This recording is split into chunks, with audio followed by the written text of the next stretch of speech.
Hello, welcome to Michelle Sews Again. I'm Michelle. Today I'm going to do my March roundup for you where I talk about everything that I made, all that I spent, and everything that I learned in the month of March. If that sounds interesting to you, then hang on.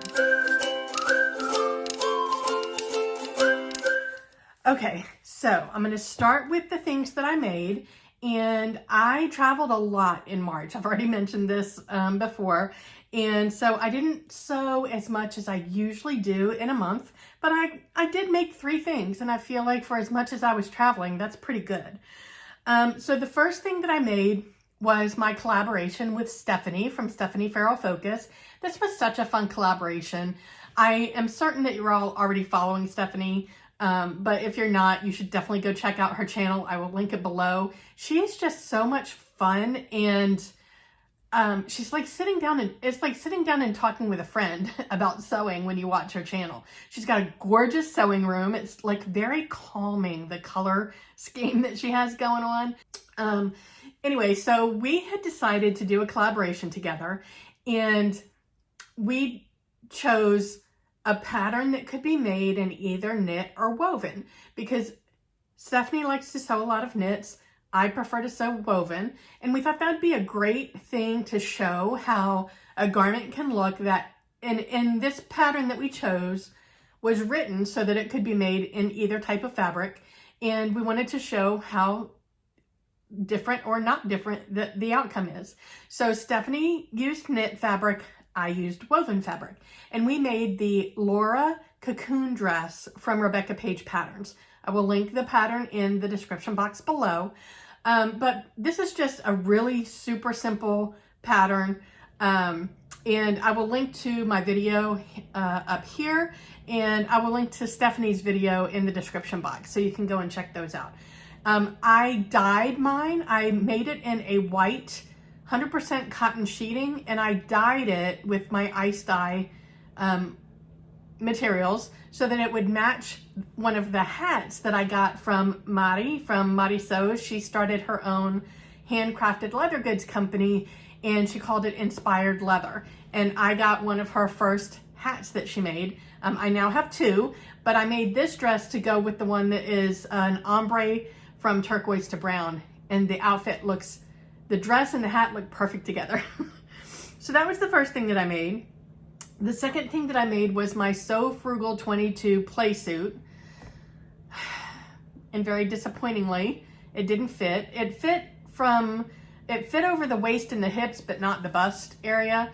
And as I've mentioned in a previous video, I have just started a weight loss journey. So rather than trying to alter the play suit to fit me now, I'm gonna hang on to it as I go through my weight loss journey, and I expect that I should be able to wear it by summer. So I'll show a picture of that here. And with that play suit, I also made a Besties tee from Pattern Emporium, and I made it in this really fun lime green, neon green, whatever you want to call it, and it goes perfectly with the play suit. Plus, it was my mother's favorite color, so it makes me think of her when I wear it, which I like. And it's a great t-shirt. I haven't done a review or anything on it yet, but it's just a really simple make. It's easy to put together, and I like the fact that it is, it's not a straight up and down tee. It's kind of almost an A-line, a really subtle A-line, so that it's not clingy at the waist and hips, and that's like perfect for me. So those are the 3 things that I made. I will also link here to my So Frugal video where I talked about the play suit a little bit more in case you're interested, because I do recommend that pattern. Even though I can't wear it right now, I think that it was drafted well. I just didn't measure myself. So I have no complaints about the pattern. I just have complaints about me. All right, so that's everything that I made. The second thing that I talk about in my monthly roundup now is what I spent. At the beginning of the year, when I talked about my 2022 goals, one of the things that I talked about was having a monthly budget for patterns and fabric and notions. And my monthly budget is $100. And so far, I was successful in January. I went over budget in February. And I went over in March. And how much I went over depends on how you look at it. So I went to the sewing expo in March, and I ended up buying a Serger. I will be honest with you right now, I'm not counting the Serger toward my budget, because if I did, then my budget's blown for the whole year. And that's just not realistic. So I am more than happy to have gifted myself this Serger and not have it be part of my monthly budget. So I will tell you that I bought that. I did track it on my spending tracker. It's in there, but I'm not counting it towards my $100 budget. So there we go. What I am counting towards my budget is I bought some fabric on Amazon, and I had seen somebody on Instagram use this fabric. I couldn't tell you who it is or what they used it for. I just remember being inspired by it, and they bought it overseas somewhere. So I found the name of the print, I Googled it, and I found it in several places, but I ended up buying it on Amazon because it comes in both the 108-inch quilt backing width and the 44-inch quilting fabric width. So I got the 108-inch fabric from Amazon, and I love the print. First of all, I mean, hello, it's Michelle right here. But it's not a super stiff fabric. I think that this is going to be a really great fabric for a dress. Like, it's not got a lot of drape, but it's not super stiff like you would think from most quilting cottons. I might make a Nova midi out of this. I'm not sure yet, but I only bought 2 yards, but it is 108 inches wide. So I feel like that's a lot of fabric. 108 inches is, I think it's 3 yards of width. So lots of fabric, and I can make some pretty wide tiers if I wanted to, but I love it. I also bought a pattern on Amazon, and I'll explain why. So I was on the Mood Fabrics website. I don't remember why, but there was a guitar print fabric. I didn't buy it in March, so you won't see it here, but I was inspired by that fabric to make a shirt for my brother who designs guitars. And I mentioned him already. I will link his Instagram account below. He designs the most gorgeous guitars. He is also, he's not a professional musician, but he is a musician that has performed on stage before, so he knows how a guitar needs to sound. So it's not just an aesthetic thing. Anyway, so I found that fun fabric, and I decided that I wanted to make him a shirt. And it just so happens that April is Selfless April. So you're encouraged to sew something for somebody else. Well, I was already planning on making this for my brother, so now I'm gonna definitely make it in April. But this is the pattern. It is McCall's 6972, and it's just a camp shirt. Here are the line drawings. I'm not gonna make the pants, I'm just gonna make the shirt. And I think that'll be a pretty straightforward make for my brother. It's a camp shirt collar, so there's not a stand. So I've never made a collar like this, but to me the stand is always the hardest part of a collar. So I think this will be easy. And I think it'll be a lot of fun, and I think he'll appreciate the thought that went into it. He's semi-retired now, so a camp shirt is actually a really good style for him.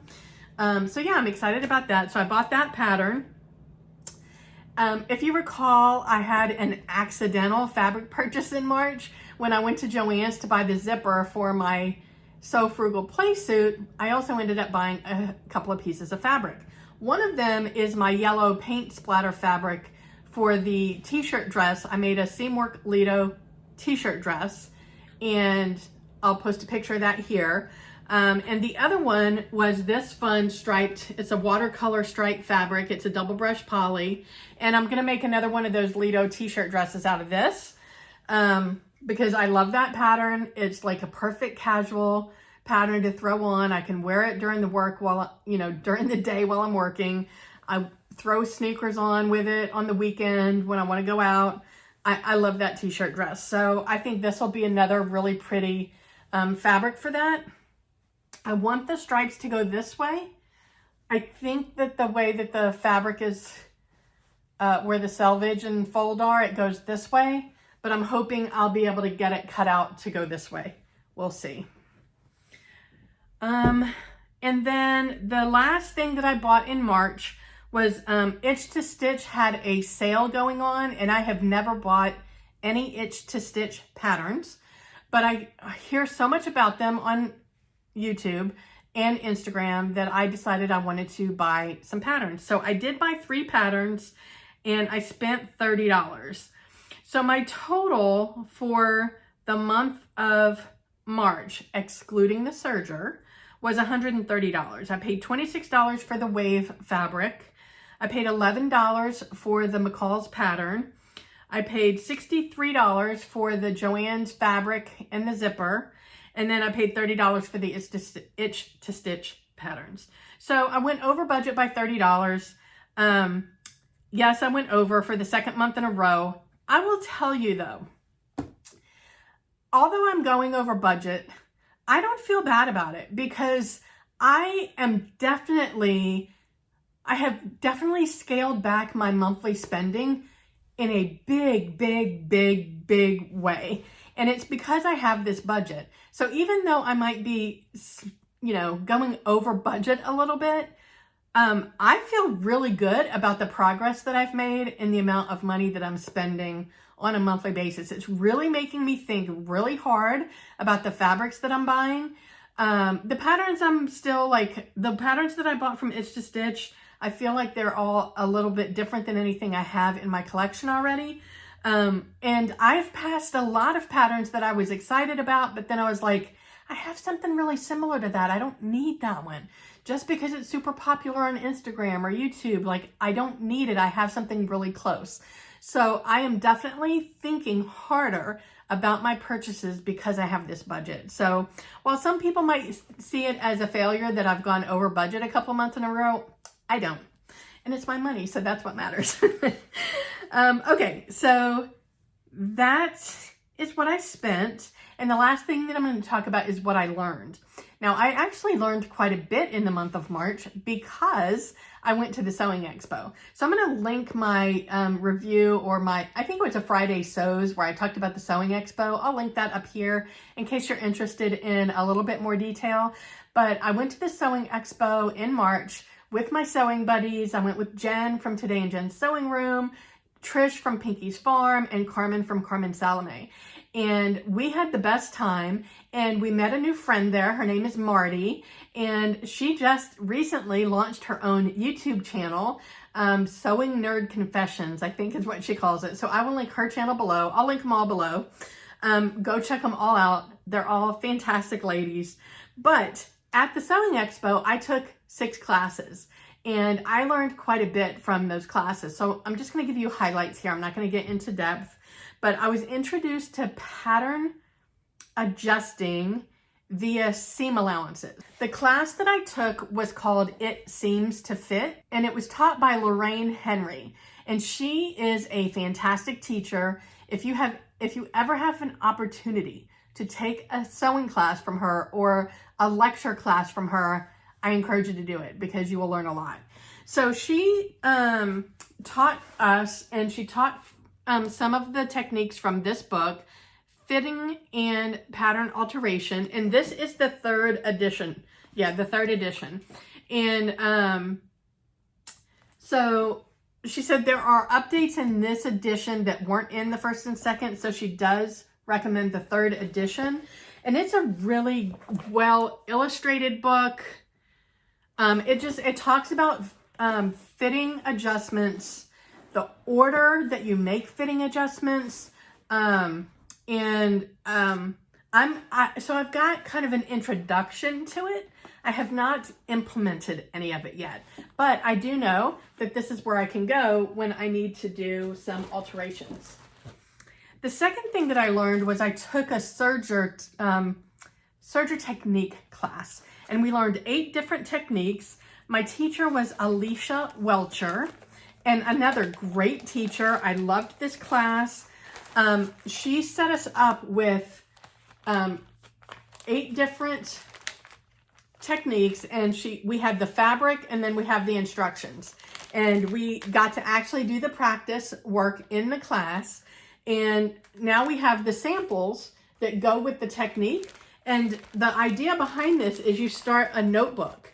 And as you learn a new technique, you document it, you make a sample of it, you put it in the little plastic cover, and you keep a notebook of all the techniques that you're learning with the samples. And I think that's a brilliant idea. But I learned how to do wrapped and turned corners, which the way that she teaches you how to do it, you get this perfectly pointy corner from serging. Instead of, so you know how usually you would serge straight and then you turn it and you'd serge straight and you still kind of get a rounded corner.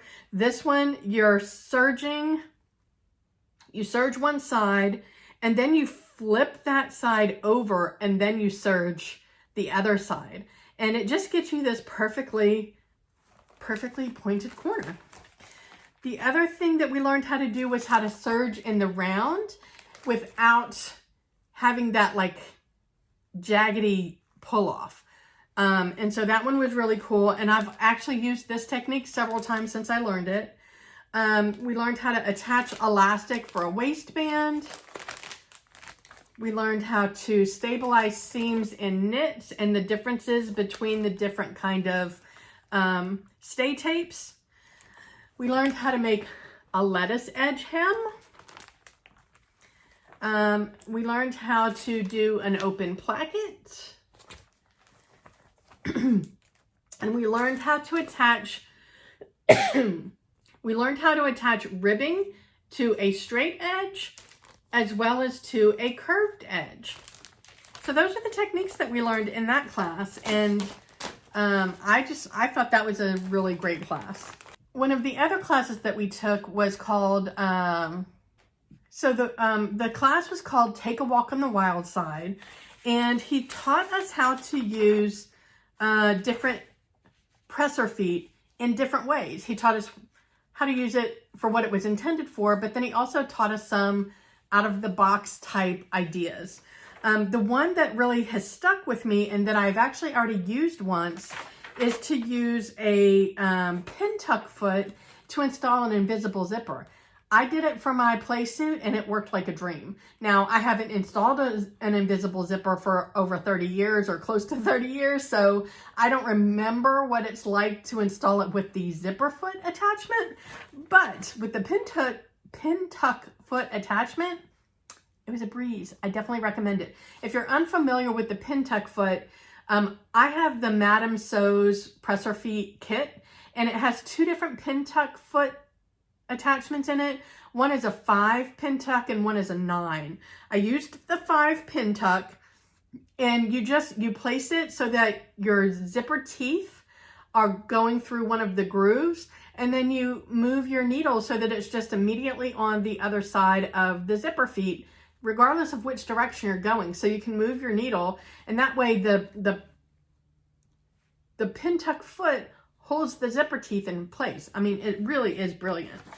So yeah, I'll get into more of these in another video, but learned some really cool things in that class.